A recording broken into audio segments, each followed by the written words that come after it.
pica-pau pequeno, o pica-pau galego, o peto galego, isto tem uma série de nomes comuns, como é típico cá em Portugal, e o Gonçalo vai-nos falar então desta espécie. Olá a todos. Gonçalo, Olá, Zé. Olá também aos nossos ouvintes.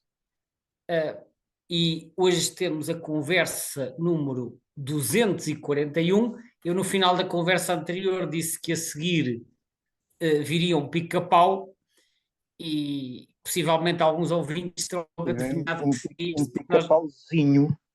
sim, é que nós já tínhamos falado dos outros pica-paus, portanto só faltava este e, portanto, não seria muito difícil adivinhar. Sim, eu vi este pica-pau no mesmo dia no estuário do Sado, portanto, no mesmo dia, 2 de dezembro de 1989, que foi quando eu vi o merganse de popa e o mergulhão de pescoço preto. Portanto, nesse dia tive 3 espécies novas, o que não foi nada mal. É bom, é bom. E foi num sítio aqui mesmo à minha porta, não é? Foi ao pé da, eu disse ser no Sado, mais concretamente foi na Herdade do Pinheiro, que é uma herdade importante composta por vastas zonas florestais de sobreiro e pinheiro.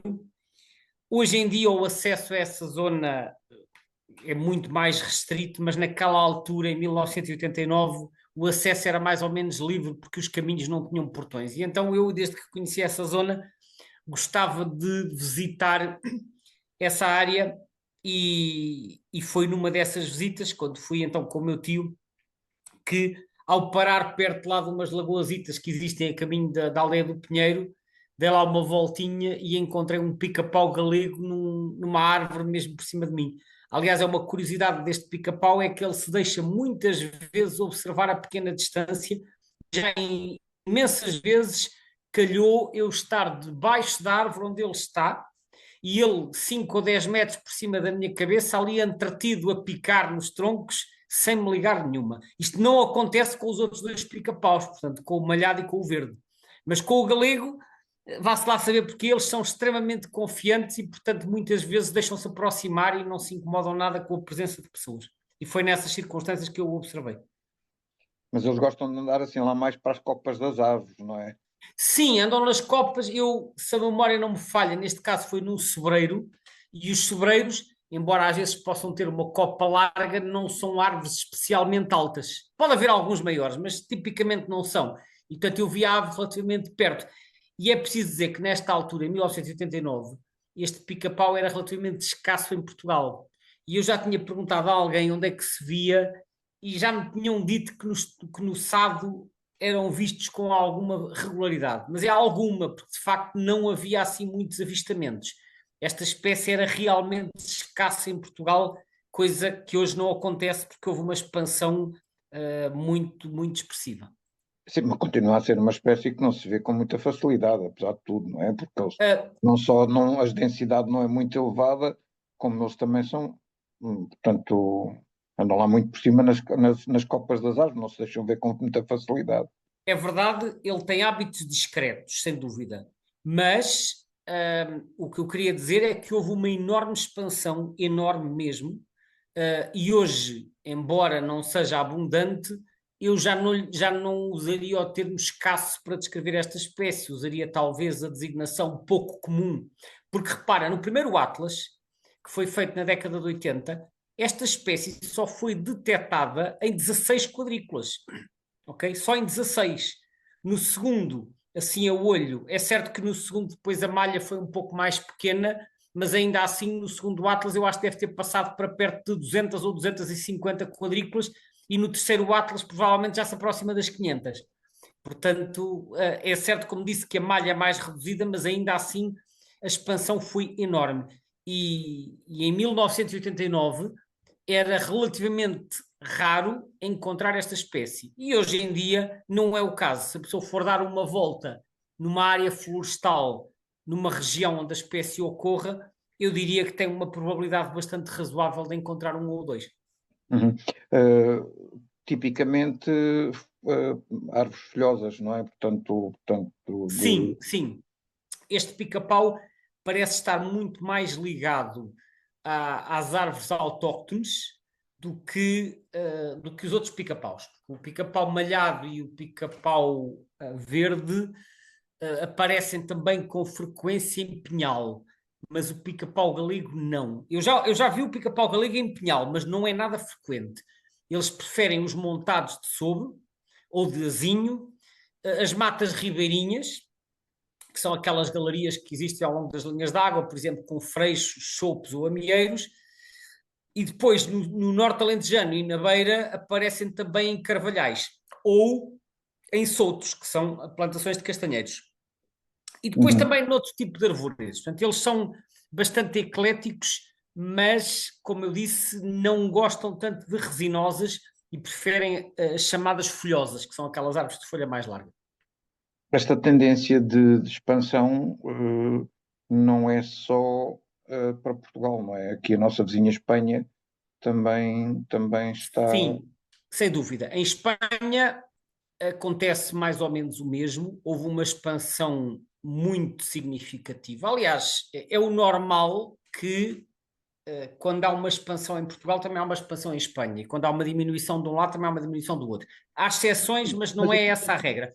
sim, é Até verdade, porque mas aqui até podemos faz estender um bocado esta ideia também a praticamente todos os países mais do sul da Europa, não é? Portanto, não é, ou seja, exatamente. não se Ou restringe seja, apenas aqui à Península Ibérica, não é? quando nós vamos olhar para o mapa do EBBA, portanto, do segundo Atlas Europeu, este mapa é muito curioso, porque, tal como acontece com os outros mapas comparativos, nós temos quadrados laranjas onde a espécie desapareceu do primeiro para o segundo Atlas, portanto, da década de 90 para a década de 2010, e temos quadrados azuis onde a espécie apareceu de novo. E neste caso, o que se verifica é que os quadrados laranjas estão quase todos nos países nórdicos, sobretudo, portanto, grandes manchas cor de laranja na Suécia, na Noruega, na Finlândia e em algumas zonas do Reino Unido, e por outro lado os quadrados azuis estão quase todos no sul, no Mediterrâneo, portanto, Península Ibérica, Itália, Balcãs e também ali à volta do Mar Negro, na Roménia e na Bulgária. É certo que também há alguns azuis um bocadinho mais a norte, como na Dinamarca, mas de uma forma geral este mapa mostra-nos uma espécie que diminuiu no norte e aumentou no sul. Portanto, isto é um daqueles casos que evolui ao contrário do que era suposto. E o era suposto, eu aqui estou a dizer isto com alguma ironia. Mas, como eu já referi, desde há algum tempo, os textos que acompanham os mapas passaram a estar disponíveis online no site do EBBA. E então eu fui ver o que é que dizia o texto desta espécie. E eles dizem o seguinte: dizem que na Inglaterra que houve uma diminuição de 40%, possivelmente devido à pior qualidade das florestas e menor quantidade de alimento. E que na Suécia, que é um dos países onde a espécie diminuiu, que a tendência era considerada estável até 2012 e que desde então começou a diminuir e que também houve regressões de longo prazo em França e na Alemanha. Ao mesmo tempo que houve um aumento, como se pode ver, nos países do Sul. E eles fazem este comentário: estas variações em latitude parecem contradizer a expansão, ou portanto, o deslocamento que estava previsto para norte devido ao aquecimento global. No entanto, as alterações observadas nos Alpes suíços entre os dois atlas mostram uma diminuição nas altitudes mais baixas, o que poderia estar relacionado com as alterações climáticas. E eu leio isto, e eu já comentei estas situações noutras espécies, mas eu muitas vezes tenho a sensação que hoje em dia, em alguns meios científicos, parece que existe uma obsessão em explicar toda e qualquer variação com as alterações climáticas como se não houvesse outros fatores. E, portanto, eles olham para isto e eles dizem isto devia-se deslocar para norte. E a espécie está-se a deslocar para sul, porque está a diminuir no norte e está a aumentar no Mediterrâneo. Isto está em contradição com aquilo que era suposto. E depois refugiam-se no argumento que, afinal, nas montanhas suíças está a diminuir nas altitudes mais baixas. E olhar para isto, tentar apenas correlacionar com as alterações climáticas e ignorar por completo outros fatores, parece-me sempre uma abordagem demasiado redutora. Não é a primeira vez que eu falo sobre isto e não será certamente a última. Eu acho, e vou repetir para não haver más interpretações, eu não estou de maneira nenhuma a dizer que as alterações climáticas não existem e muito menos que não são relevantes. Agora, há outros fatores em jogo relacionados com a disponibilidade alimentar, como é referido para a Inglaterra, com a alteração de habitat, com a competição com outras espécies, com a perseguição, enfim, há uma panóplia de fatores e nós não podemos ignorar que se trata de uma equação complexa e tentar olhar para estas alterações apenas com base em supostas variações de temperatura, como se fosse isso o único fator que condicionasse as distribuições. Porquê? Porque eu acho que isto parte do princípio errado que no passado as distribuições eram estáticas e que elas só começaram a variar quando o clima começou a mexer mais rapidamente. Quando na verdade nós fazemos tantas intervenções no habitat, nomeadamente a nível do coberto florestal, que é um dos fatores que afeta esta espécie, que isso tem impacto nas distribuições. Portanto, enfim, era este comentário também que eu queria E deixar no aqui. caso das espécies de habitats agrícolas, não é? Que também estão a sofrer com a alteração das políticas agrícolas comunitárias e outras coisas desse Claro, género, não é? Portanto, é o que se óbvio passa, as espécies agrícolas, que nós depois falaremos mais em detalhe quando voltarmos a essas espécies, sofrem com o abandono agrícola tradicional, e o abandono agrícola dá lugar a uma de duas situações, ou o crescimento dos matos e elas deixam de ter habitat, ou a intensificação da agricultura com pesticidas e com outros sim. problemas. Mas isso, enfim, isso agora. E no caso dos matos, o que acontece é que os habitats florestais acabam por tornar mais favoráveis para espécies como esta. Sim, e portanto, por um lado vai crescendo vegetação em zonas que deixaram de ser agricultadas. Por outro lado, em muitas áreas há uma florestação, portanto, há zonas que são florestadas para florestas de produção, sejam elas de resinosas ou de folhosas.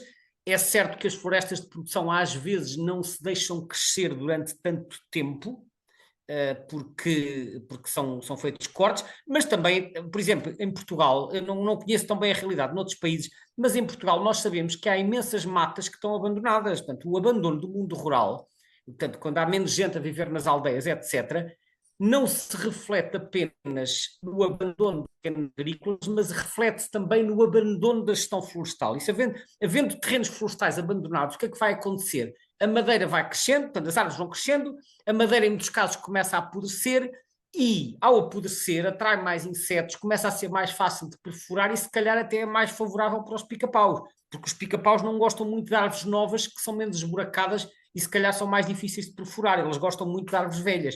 Portanto, eu penso que estas alterações do uso do solo, também por abandono, poderão ser um dos fatores. E atenção, não quero reduzir a um único fator, como disse, porque isto são equações às vezes complexas, mas este abandono poderá ser um dos fatores que ajuda a explicar esta expansão. Não será o único, atenção, eles em Portugal expandiram-se imenso e hoje estão presentes desde Trás-os-Montes ao Algarve. E mesmo no litoral algarvio, onde antes não ocorriam, agora são relativamente frequentes. Portanto, há aqui uma série de variáveis que, seja lá por que motivo for, permitiram uma expansão muito significativa na Península Ibérica e em particular em Portugal. Como pica-pau que é este, em termos comportamentais, se calhar aproxima-se um pouquinho mais do, do, do pica-pau do maior, não é? Mas do que, por exemplo, do torcicolo, que também entra dentro da família dos pica-paus. Mas este aparece aqui agora com um género Driobates, diferente dos outros. É verdade. O que é que o Bom, tornou diferente? Porque, tanto quanto eu sei, o Linneu inicialmente acho que pôs esta malta toda junta, não era? sim, o Linneu, que foi quem descreveu esta espécie, colocou este pica-pau no género picos. Os pica-paus foram todos corridos a picos numa primeira fase, portanto, ele criou o picos viridis e depois o picos major, que era o Dendrocopos major, e este era o picos minor.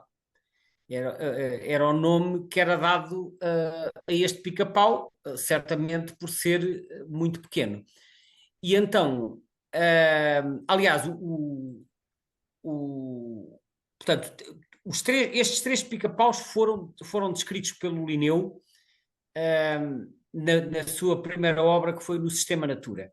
Mais tarde, em 1826, há um naturalista alemão, um ornitólogo chamado Friedrich Boy, que propõe o género de Driobates. O género de Driobates é proposto inicialmente para um pica-pau que ocorre no Canadá, que é o Dryobates pubescens. Portanto, quando essa espécie é descrita em 1800 e... Deixa-me cá confirmar em que ano é que foi. Não, esse é proposto também em 1766 como picos pubescens, e quando é proposto o género Dryobates, é proposto inicialmente para o Dryobates pubescens. O minor, há uma determinada altura que eu não consigo confirmar agora a data em que ele vai parar a esse género, Dryobates. Mais tarde é incorporado no género Dendrocopos, que é onde está o Major.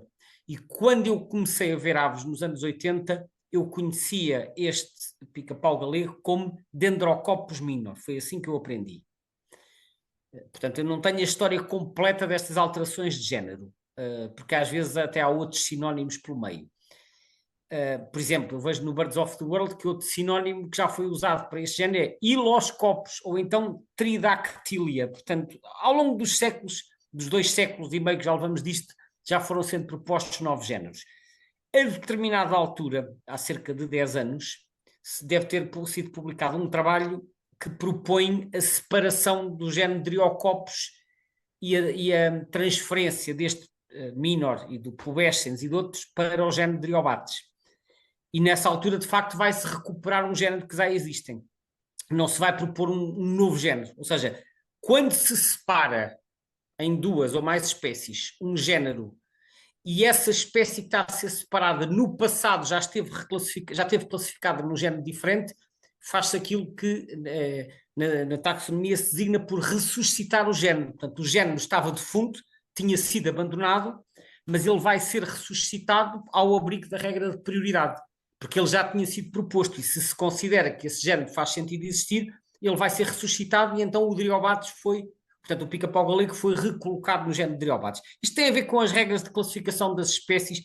Existem estas regras da prioridade para evitar confusões e trocas de nomes. Portanto, enfim, tudo isto já é bastante confuso, mas existem regras para tentar pôr ordem nisto tudo.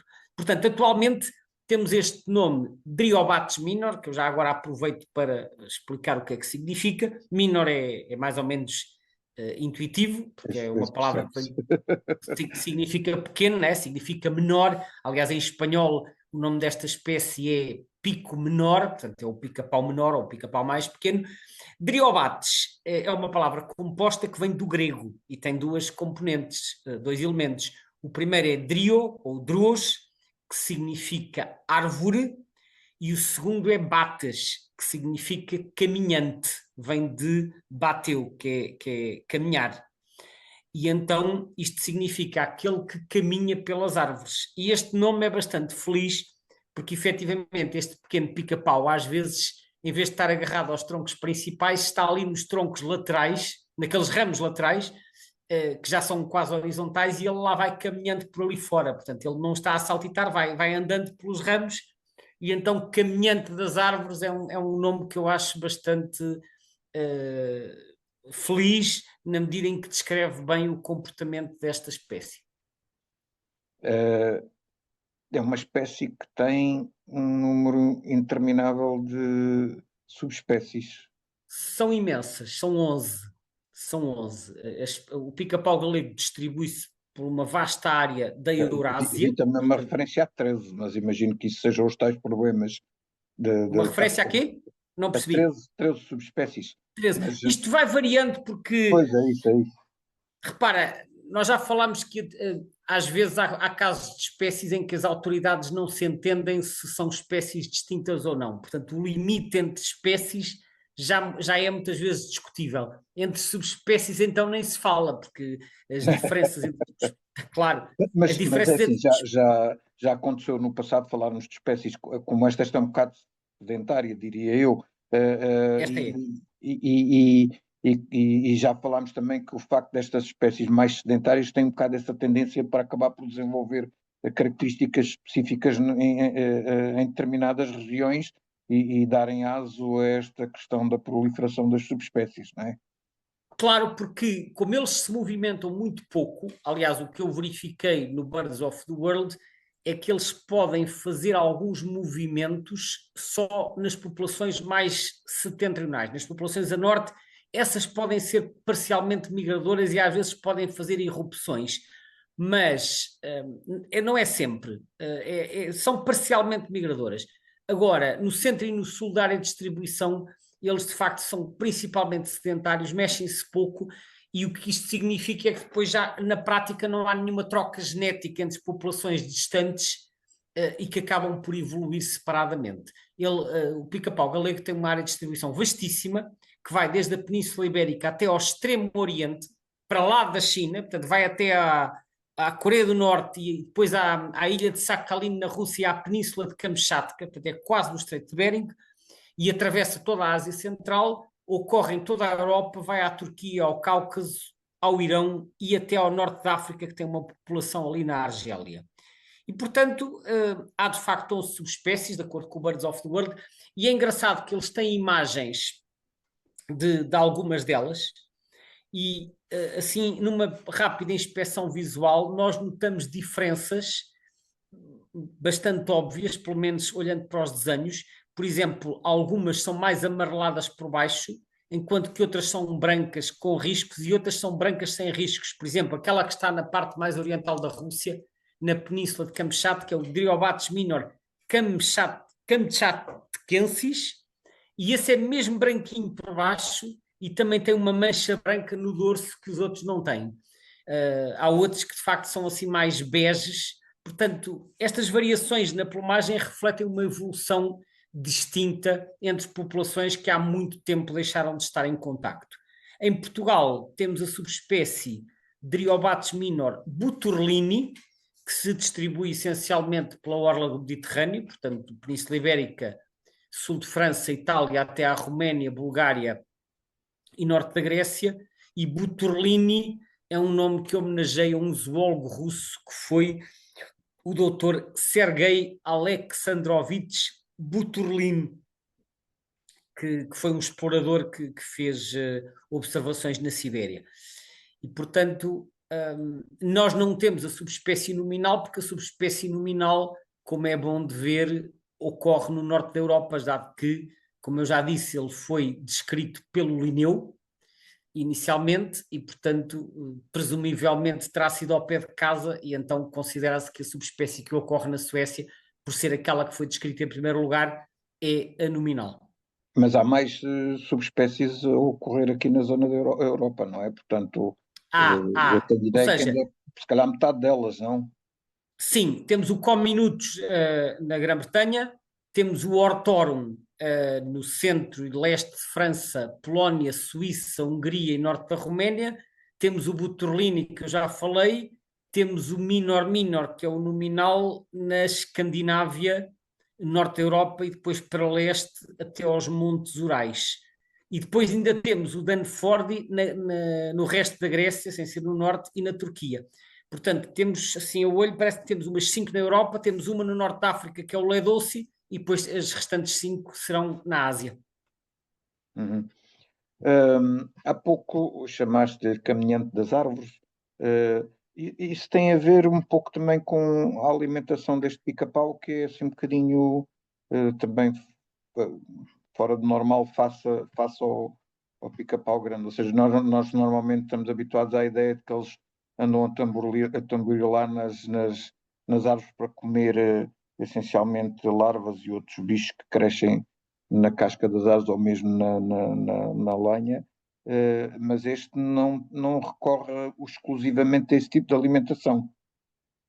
Bom, segundo o Birds of Western Palearctic, que é aquela coleção que o primeiro autor foi o Stanley Cramp, que eu já mencionei em conversas anteriores, este pica-pau come quase exclusivamente insetos, incluindo adultos e larvas de coleópteros, larvas de dípteros, portanto, dípteros são moscas, e também afídeos, himenópteros e lepidópteros. Isto é o que diz o Birds of Western Palearctic.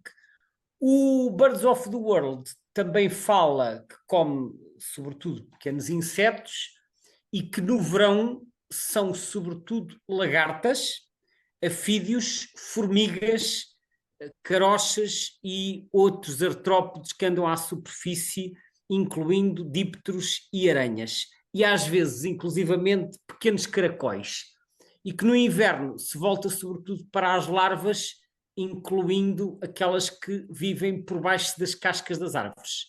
E refere ainda que as formigas são mais importantes na parte sul da área de distribuição, que a matéria vegetal é muito reduzida, tem pouca expressão na alimentação, mas que ocasionalmente também pode comer fruta ou bagas, ou até, nota-se, sementes em comedouros. Portanto, nós sabemos que as aves às vezes vão aos comedouros, eu imagino que eles vão aos comedouros também quando não houver outros alimentos disponíveis, portanto, aparecem por lá também. Eu, por acaso, vi uma referência num site que recomendava colocar comedouros com sementes de girassol, que eles gostavam muito, e eu fiquei assim um bocado a achar estranho a conversa, porque realmente, de um modo geral, eu tinha ideia que estes bichos eram essencialmente insetívoros, não os estava a ver a comer sementes de girassol, mas pelos vistos gostam Não, delas. mas como te disse, no Birds of the World, eles dizem que eles consomem muito pouca matéria vegetal, mas que ocasionalmente podem consumir as sementes dos alimentadores. Repare, eu penso que já contei isto numa conversa anterior. Houve uma altura na minha vida que eu morava na Alemanha e estive lá a trabalhar e depois aos sábados ia dar uma volta pela floresta próxima, isto era em Nuremberg, que é na Baviera. Eu aos sábados ia dar uma volta pela floresta para procurar as aves. Aquilo era no inverno, havia poucas aves e eu costumava passar lá num sítio ao pé de uns comedouros. Alguém tinha lá uns comedouros pendurados lá num cruzamento de caminhos e andava lá sempre um ou outro tentelhão, um ou outro chapinho. Mas nada de muito especial. E houve um dia que caiu um grande nevão. Portanto, as temperaturas baixaram, ficou tudo coberto de neve durante uma semana ou duas, e eu nesse sábado a seguir ao nevão, quando passo lá na floresta, passo ao pé do comedouro e aquilo estava completamente cheio de pássaros. Trepadeiras, chapins, se a memória não me falha, até pica-paus lá andavam, do grande. E portanto, esse episódio deixou-me claro que há muitas aves que só vão aos comedouros em situação de necessidade, porque se houver uma disponibilidade dos alimentos preferenciais deles, que no caso deste pica-pau galego provavelmente serão os tais insetos que estão debaixo das cascas e as larvas, eles não vão aos comedouros, mas numa situação de necessidade em que o alimento preferencial não esteja disponível, por causa da neve ou do frio, então, olha, vão ao comedouro, que é onde há uma refeição disponível, e se forem ao comedouro, comem aquilo que houver, não é? É como nós humanos também somos assim. Nós temos as nossas preferências Os meus alimentares. filhos também preferem um bife com batatas fritas a outras coisas.